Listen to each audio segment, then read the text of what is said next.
Hello again.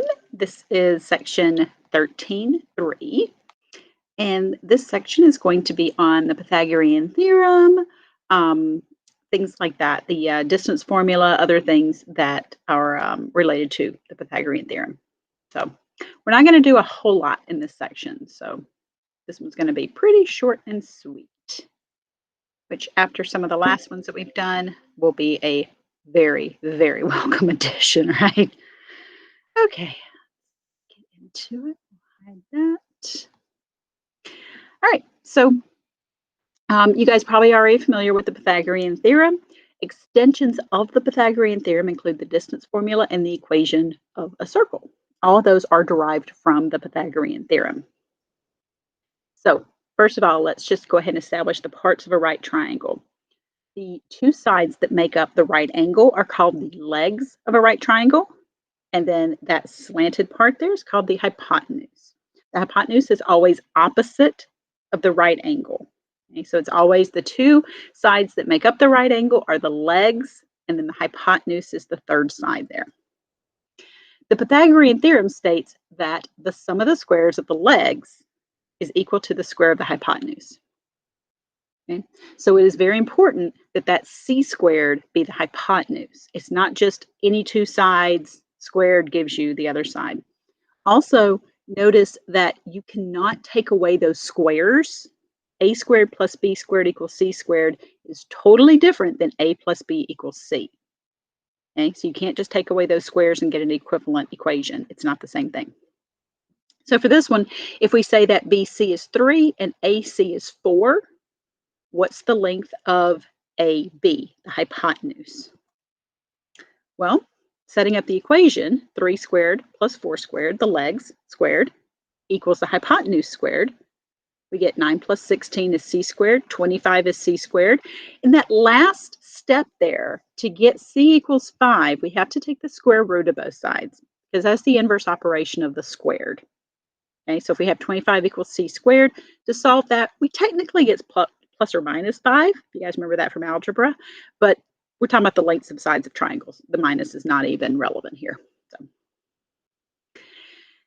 if triangle ABC is a triangle with sides of length A, B, and C such that a squared plus b squared equals c squared, then it's a right triangle. Now, what that means is that if it's a right triangle, then a squared plus b squared equals c squared. If a squared plus b squared equals c squared, then it's a right triangle. Those two things, go hand in hand there. Okay. The size of a rectangular television is given as the length of the diagonal. So if you've ever bought a television and they said it was a 16-inch or a 50-inch or whatever, that's the length of the diagonal. Okay. So if the length of the screen is 24 inches and the width is 18, what's the diagonal length? Okay, this is a right triangle. So we're going to set up the equation of c squared is 18 squared plus 24 squared. 18 and 24 are the legs, the ones that form the right angle. The hypotenuse there is c. So we get c squared is 900, take the square root of both sides, and we get c equals 30. Example 2. A pole that runs the line segment BD is 28 feet high and is perpendicular to the ground.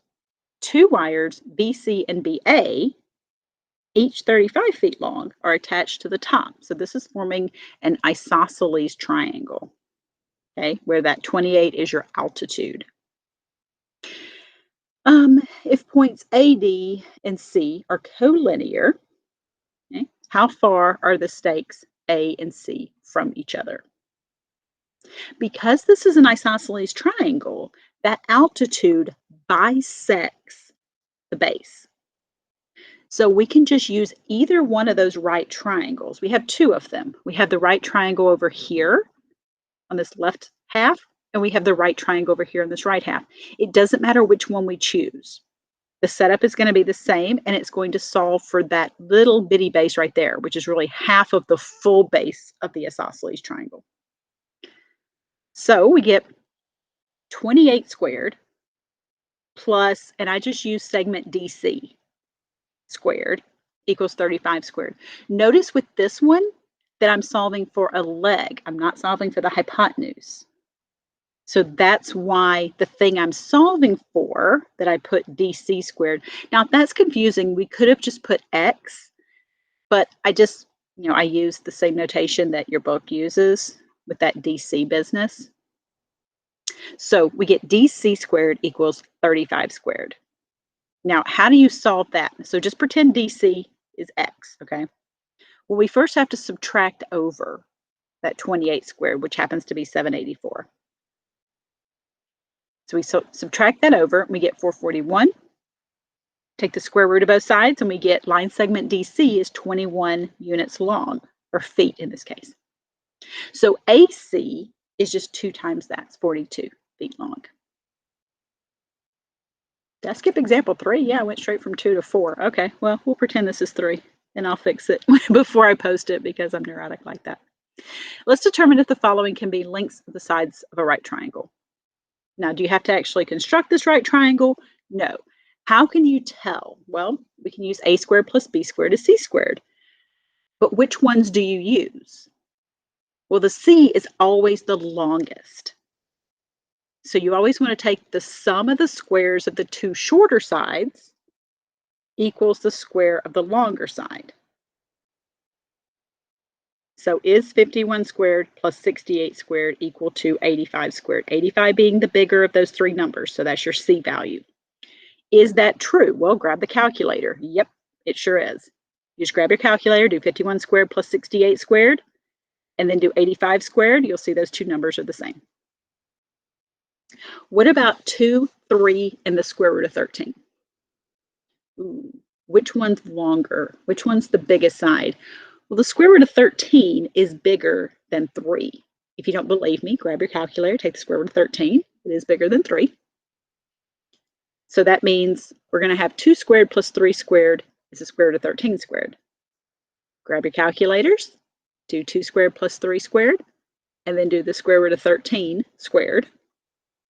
And you get that those 2 quantities on both sides of the equal sign are in fact equal. 3, 4, and 7. This one's tricky because you might say, oh, well, 3 plus 4 is 7. But is 3 squared plus 4 squared equal to 7 squared? No, it's not. 3 squared is 9. 4 squared is 16. 9 plus 16 is not 49. So that's not going to be the length of a right triangle. All right, so the distance formula. The distance formula that you might remember from algebra tells you the distance between 2 points on the coordinate plane. And it's this big fat daddy formula that's just like the big fat square root of x1 minus x2 quantity squared plus y1 minus y2 quantity squared. It really is just an extension of the Pythagorean theorem. So if we want the distance between points C and D on there, you can see that we can take this that distance from C to D and make it the hypotenuse of a right triangle.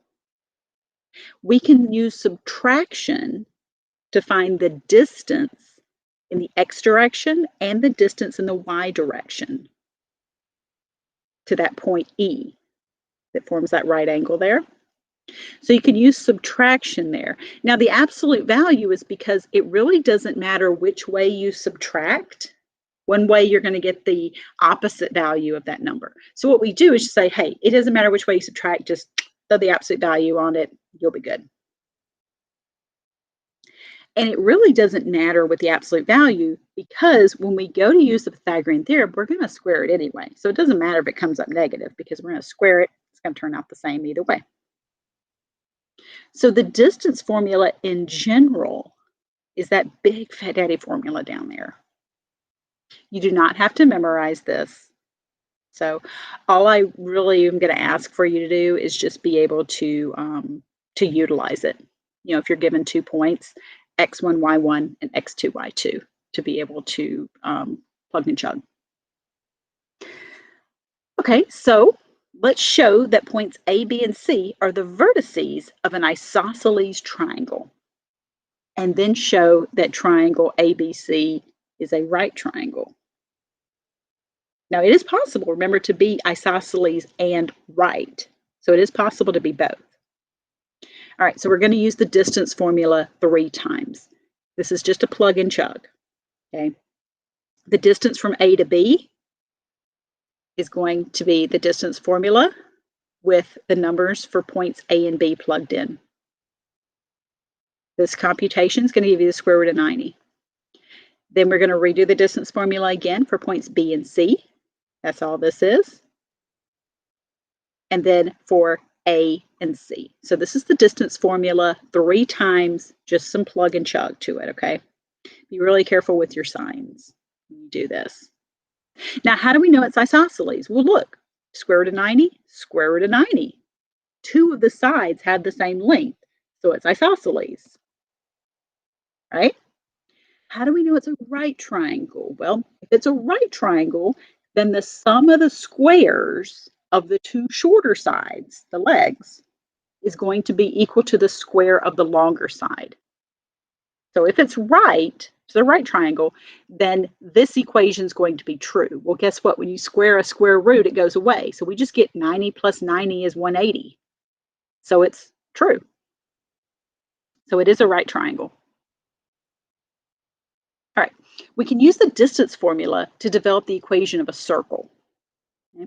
So if we have this circle and the center is the origin, the point 0, 0, then the radius there, r, goes from 0, 0 to any point on the circle. We'll just call it x comma y. We get this equation from the distance formula where one of the points is 0, 0. So we have like x1, which is just x minus 0, and then y minus 0. So we get that we can then form this r squared is x squared plus y squared by just squaring both sides. Now, what that means is that r being the square root of x squared plus y squared, that's just the top half of the circle. So by squaring both sides, we get that r squared is x squared plus y squared. That's the top and the bottom half of the circle. We're not really going to do much with those. Okay. If you move the center away from 0, 0, then you get a more complicated formula for the equation of a circle. Now we have to bring in the center being something other than 0, 0. Now we say the center is in h comma k. Pretty typical for us to use that. If you've ever had any kind of other algebra class where you talked about circles, HK is pretty common to use for the center. So we get that formula. Okay. Really not going to use this. Just want you to know that it exists and is an extension of the Pythagorean theorem. Okay. That's all I want you to know from this.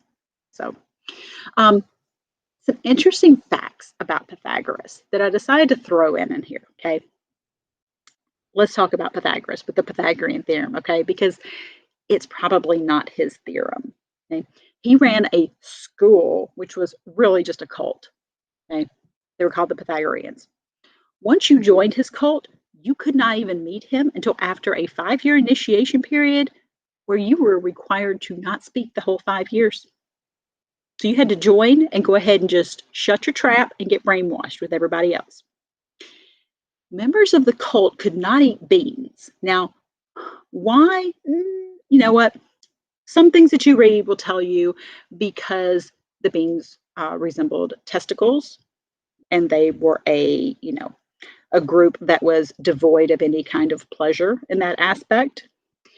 Some other accounts say that because Pythagoras believed that beans and humans kind of originated from the same thing, respond from the same thing, so beans were like eating human flesh. I don't know. But members had so many rules, okay? Like you had to put on your right sandal before the left. There was so many other random rules that you had to follow. If you broke them, you were thrown out, and they erected a tombstone. We're like, oh, it's so sad. We miss Jim. It's too bad he's dead to us. You know, that kind of thing. He wasn't like dead. They didn't kill him, but he's like dead to them. The one good thing about him is that he was like super progressive when it came to believing that women deserved to be taught philosophy and mathematics just as much as men. Now, I don't know, maybe that was his cult talking. Maybe he was just like, "Oh, you know what? I need some cult members. So, hey, let's open it up for ladies. See if we can draw the men in." I don't know. But in any case, there was a lot of women in there. Maybe he just had himself, a little harem going. Who knows? Um, he probably is not responsible for the Pythagorean theorem. He had a lot of people doing a lot of research for him, and then he was claiming it because, of course, they're the Pythagoreans. He's the namesake, so he gets all the credit, right? Yeah, of course. Now, the theory about how he died, those vary because we're talking this is like a long time ago. Some accounts have him dying because, like, his dwelling, we can't really determine if it was like a temple or a cave or what, but his dwelling caught on fire, and like his cult members supposedly made like a human bridge for him to walk across to safety, and they died in the process, and he was just so devastated by it that he killed himself. Other things were that there was like a fire, and in order to escape, he had to run through a big old farm of beans, and he just couldn't do it. He was just like, "Oh, can't touch the beans." So he died in the fire. I don't know. It's all very weird. So anyway, I just thought you guys might find that kind of stuff pretty fascinating. I love that kind of little history lessons about these mathematicians instead of just learning about their math. All right, so that finishes us up for section 13.3. I did go and grab this because this is probably one of my favorite depictions of the Pythagorean theorem. This is a visual proof of the Pythagorean theorem. Okay, so we know it's a squared plus b squared is c squared, but think back to the word squared. It doesn't just mean exponent, it means the geometrical shape of a square. So in that triangle, that right triangle, it means that the square made from side A plus the square made from side B together make up the square for side C.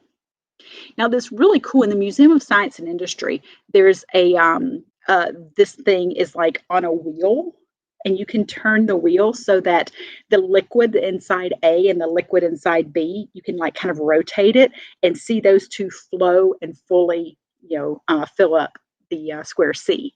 So that's actually pretty cool to see how that plays out. So anyway, again, I'm just kind of a total nerd when it comes to this kind of stuff. So that does finish us up for section 13.3. I hope you guys found this kind of interesting.